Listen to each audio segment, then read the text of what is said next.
нүүрсээ ластуулж битүүмжлүүлснээс болж одоо ингээд ийм тав харилцах одоо ингээд нүүрсийн шатаад энийг бид нар хараад л байж байна. Ийшээ бид нар техник оруулж одоо энэ нүүрсийг галыг унтраах боломж байхгүй. Хэддийн иргэн залий жанхаа гэх юмхтэй хүсэлтээр гэдгийг нь бол энэ тогтоолт хүртэл дурдсан ба. Прокурорын шийдвэр нийгэм гөрөл байх хэвээр. Хэрвээ хаалттай одоо баруун ам зүүн ам хоёулангийн битүүмжс ийм нөхцөл байдал миний өглөө өнөөдөр хохирохгүй байхаас шүү дээ.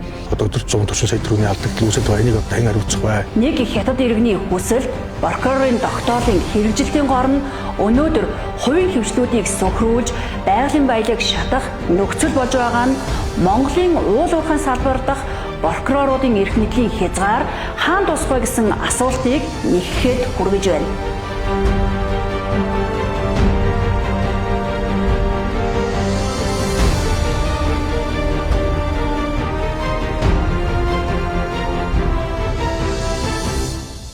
Прокурорын шийдвэрийн гор. Алгой булаг компани Дөхмийн уурхайн баруун зүүн амыг 2024 оноос эхлэн хятад эмэгтэй гомдлоор прокуророос бүхэлд нь лацдаж заримдаа хэсэгчлэн хааснаас болж эцэстээ хувийн хэмжлийн үйл ажиллагаа сөхөрч 21 сая тонны нөөцтэй баруун амнаас гаргасан нүүрс шатаж үнс болоод байгаа. Гэтэл Алгой булаг компани Битро Монгол консалтинг компанитай хамтран ажиллах гэрээ байгуулан Дөхмийн уурхайн зүүн амаа сэргээж ашиглаад эхэлмэгц Ли Жунхва гэх хятадын иргэний хүсэлтээр хан улд дүүргийн прокуророос энэ оны 3 дугаар сарын 20-ны өдөр уурхайн зүүн амыг дахин битүүмжиж орхисноос болж Дөхмийн уурхайн зүүн ам төдийгүй албарлсан олон мянган тонн нүүрс шатаж өнөөдөр үнс болж байна. За Алгой булаг компани нь одоо баруун зүүн гэсэн хоёр уурхай ам байгаа. За энэ амнаас баруун ам нь бас лацтай битүүмжлээд удаж байгаа. За бидэд нээлт зүүн ам нь нээлттэй байсан. За манайх Алгой булаг компанитай гэрээ байгуулсан үндсэн дээр 25 оны 9 дугаар сараас эхлээд нүүрс олборлох үйл ажиллагаа эхлүүлсэн. За энэ үйл ажиллагаа маань тав хүн мэдж байгаа. Одоо техник хэрэгсэл. За тэгээ мөн одоо шороо гарах, усын сорвуулах гэх мэт маш их ажиллагаа явагддаг. За ингээд бид нар үйл ажиллагаа явуулаад эхэлтэл 25 оны 10 дугаар сард хаан улд дүүргийн прокурорын газраас за манай зүүн амыг лацсан баг. За энэ яагаад ямар ч бас лацсан бэ гэхээр Монгол хятад улсын иргэн Алгой булаг компани туучин нэг гишүүнтэй маргаантай асуудлаар гомдлогсны үндсэн дээр за зүүн амыг лацтаад бүтэн 1 сарын хугацаатай лацтаад бидний үйл ажиллагааг зогсоосон баг. За ингээ 11 сарын 7-ны өдөр за үйл ажиллагаагаа эхлүүлээд хаан улд дүүргийн прокурорын ерхий прокурорын шийдвэрээр өмнө битүүлсэн тогтоолыг хүчингүй болгож манай үйл ажиллагаа эхлээд за би хөтөлбөр ажиллаа явуулж эхлээд хятад улс руу экспортлох мөн одоо хятад улсын одоо компанитай гэрээ байгуулж одоо нүүрсээ экспортлохоор гэрээ байгуулсан боловч мөн одоо 3 сарын 21 өдрийн хаан улд дүүргийн прокурорын шийдвэрээр уурхайн зүүн амыг болон одоо бид бүхний гаргасан энэ харагдж байгаа нүүрсийг бүгдийг нь лацсан битүүмжлсэн баг. Тэгээ бид нар хүн одоо ингээд нүүрсээ ластуулж битүүмжлүүлснээс болж одоо ингээд энэ тав харж л баг. Тэгээ нүүрсийн шатаад одоо манайх чинь энд гаргасан нүүрс чинь одоо 150 мянга орчим нүүрс байна. 150 мянган тонн орчим нүүрс байна. Энээс одоо бараг 20-30 мянган тонн ингээд нүүрс нэгэ шатаад байхгүй болж байгаа. Одоо тэгэхээр энэ хариуцлагыг одоо хэнгүүлээх үү? Энэ их нүүрс шатж байгаа. Энэ хөрөнгө оруулалтыг одоо бид гаргасан манай компаниуд маш их охиролтой байгаа. Одоо энэ уурхайг зогсоогоод ингээд битүүмжлсэн энэ чигээрээ байх юм л дээ. Одоо энэ уурхай дотор одоо энэ уурхайн нөхөн тураас таарж байгаа энэ одоо бэлэнд гарах болсон нүүрс маань мөн гаргацсан одоо 150 орчим мянган тонн нүүрс маань. Тэгэхээр ингээд ийм байдалтай байх юм бол шатаад дуусна. Тэгэхээр одоо бидний энэ гохирлыг хаанаас хариуцах юм? Одоо битүүмжлсэн прокурор хариуцах юм уу? Төр хариуцах юм уу? Бидэнд одоо ямар нэгэн шийдвэр, эцсийн шийдвэр өгмөрөх юм. Хятад улсын иргэн Ли Жунхвагийн 3 сарын 20-нд хүсэлт тавиад хаан улд дүүргийн хяналтын прокурор сонирм өгөх гэдэг юм чи хаасаа одоо зүүн ам нэ нөхгүй. Уурхай амыг битүүмжлсэн бид нар одоо ингээд ишээ орох боломжгүй. Энэ дотор одоо ингээд нүүрс шатж байна. Эднийг одоо энийг бид нар хараад л байж байна. Ийшээ бид нар техник оруулж одоо нүүрсийг галыг унтраах боломж байхгүй. 2026 оны 3 сарын 20-ны одоо эд хөрөнгө битүүмжлэх тогтоолоор за одоо Сүхбаатар аймгийн Сүхбаатар сумын Дөхмийн уурхайн зүүн амыг бол битүүмжлэх юм шийдвэр гаргасан. За энэ шийдвэр нь бол хятадын иргэн Ли Жунхва гэх эмэгтэй хүсэлтээр гэдгийг нь бол энэ тогтоолт хүртэл дурдсан ба. Энэ дээр тогтоолын үндэслэх хэсэг дээр лиж авах гэдэг хэрэг нэг хүсэлтийн дагуу тогтоох хэсэг дээрээ болохоор Миндо энержи ХХК-гийн буюу хэргийн оролцогчоо хүртэл ингээд хоёр өрөөр бичигдсэн юм тогтоол байгаа. Бусдын бизнесийг сөхрөөж буй прокурорын лацны гор. Хуулийн этгээд дээр үйл ажиллагаагийн төдөлзүүлэх тодорхой үйл ажиллагааны төдөлзүүлэх тасан сэргийлэх арга хэмжээ авахтаа ямар ч хугацаа авахгүй. Жил 2 жил баг ингээ хаачаад хаасан хүнж баг мэдхгүй. Тэр хооронд хуулийн этгээд ингээ дампуурчдаг. Тэгэхээр өөрөөр хэлбэл энэ баг хувийнаар бодвол бараг хэрэг хянан шийдвэрлэх явцдаа цаадаар авчиж байгаа. Мөрдөн шалгах шат өнөөдөр дампуурлын ял оноодог тогтолцоо болон хувирсны нэг жишээ бол магадгүй олгой булаг компани.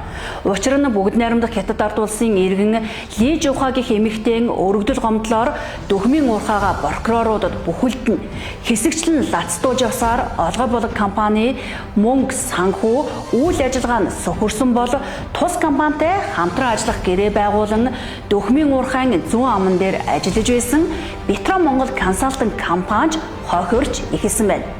Нэг Хятад иргэний хүсэл прокурорын тогтоолын хэрэгжилтийн гор нь өнөөдөр хувийн хвшлүүдийг сөхрүүлж байгалийн баялаг шатах нөхцөл болж байгаа нь Монголын уул уурхайн салбар дахь прокуроруудын эрх мэдлийн хязгаар хаан тусах вэ гэсэн асуултыг нэхэхэд хүргэж байна.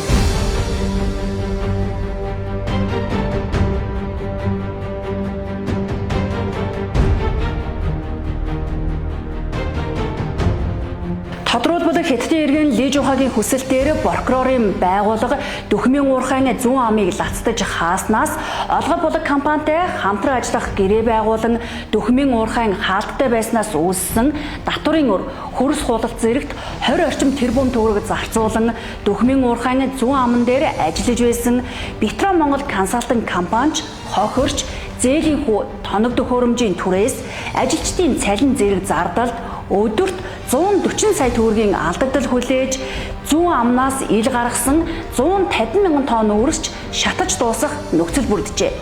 Дөхмийн уурхайг нэг бол бүхэлд нь лацдаж, нэг бол хэсэгчлэн нээгээд байсан прокурорын эргэж батсан хаврын тэнгэр шиг олон шийдвэрүүд эцэстээ хэргийн оролцогч биш, яллагдагч биш, бүр шүүгдэгч биш Битро Монгол консалтинг компанигч дампуурлын ирмэгт аваад ирсэн байна.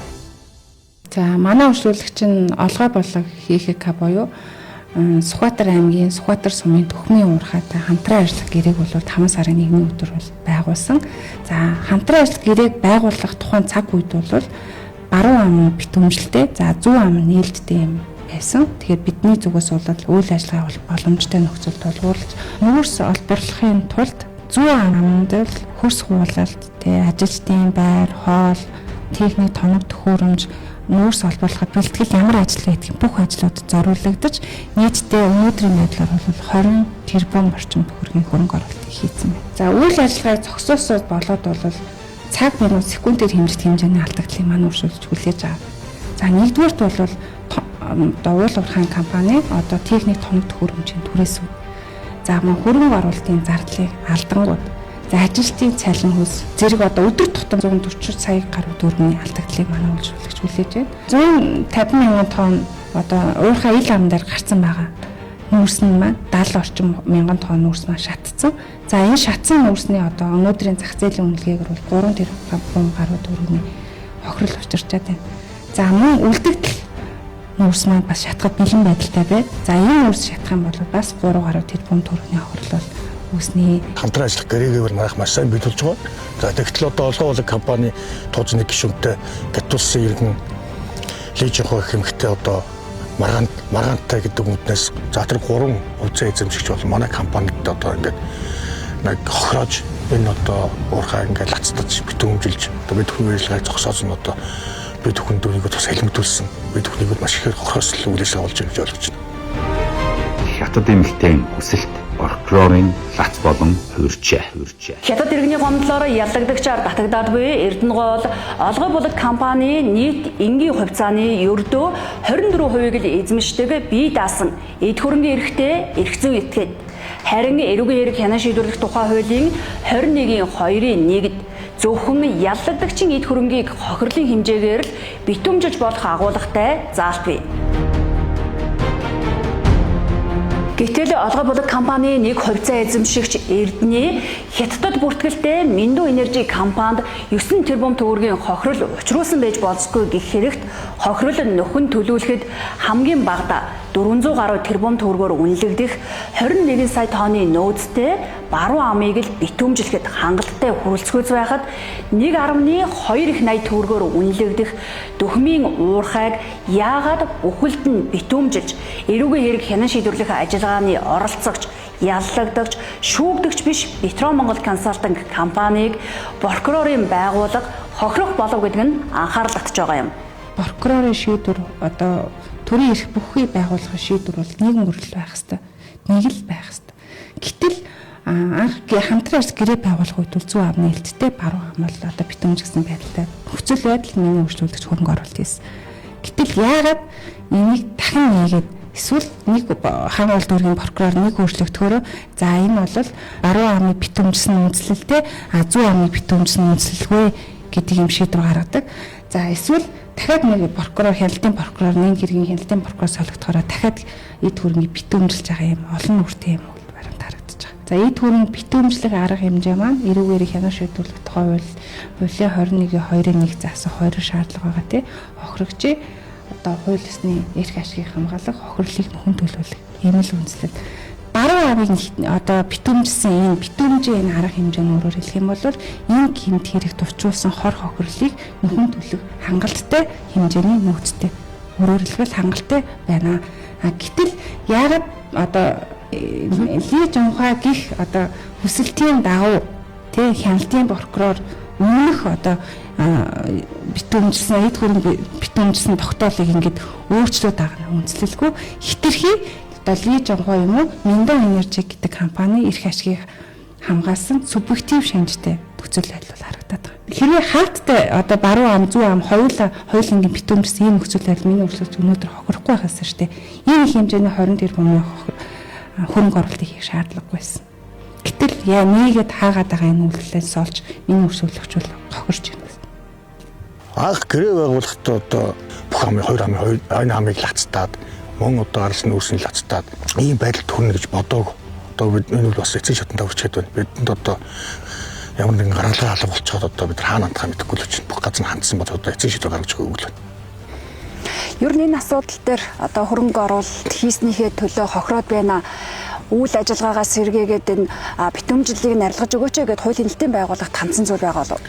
За энэ бол бид бүхэн одоо бараг л өдөр болгол одоо хуулийн хэлтийн байгууллага ажиллаж дамжих газар прокурорын дэш шатны байгууллага тийм байнга л хандж байгаа. Одоо бид хүмүүсээ шатаагаад байна. Энийг одоо энийг гохирлыг нь хариуцах уу? Бидний одоо суулц тохирлтын өдөрт одоо суулц тохирлтын мөнгө гэдэг юм те. Одоо өдөрт 140 сая төгрөгийн алдагдал үүсэж байгаа. Энийг одоо хэн хариуцах вэ? Биднийг одоо яах ёстой вэ? Эцсийн шийдвэр гаргаж өгөөч гэж бүх газар л хандж байгаа. Тэгтэл одоо хяналтын прокурор хандаа.